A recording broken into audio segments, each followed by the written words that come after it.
பொழுது அப்படி ஒரு ஃப்ளேவராக இருக்கும். ஸோ நீங்கள் இரும்பு கடாயை நீங்கள் யூஸ் பண்ணுங்கள். இப்போ வந்து நான் ஒரே ஒரு பெரிய வெங்காயம் நான் கட் பண்ணி வச்சுருக்கேன். மசாலாக்கு ஏற்ற மாதிரி சிக்கனோட இதுக்கு ஏற்ற மாதிரி நீங்கள் சேர்த்துக்கலாம். நான் வந்து ஒரு 3/4 கிலோ சிக்கன் தான் இன்றைக்கி நான் சேர்க்க போகிறேன்.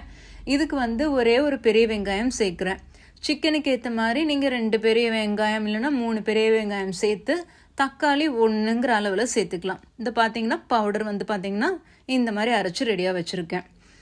இப்போது வெங்காயம் வந்து மீடியமாக வதங்கினா போதும், ரொம்ப அதிகமாக வதங்கணும் அப்படிங்கிற அவசியம்லாம் இல்லை. ஸோ இந்த ஸ்டேஜில் இது கரெக்டாக இருக்கும். ஸோ இந்த மாதிரி வதங்கினதுக்கு பிறகு நம்ம தக்காளி சேர்த்துக்கலாம்.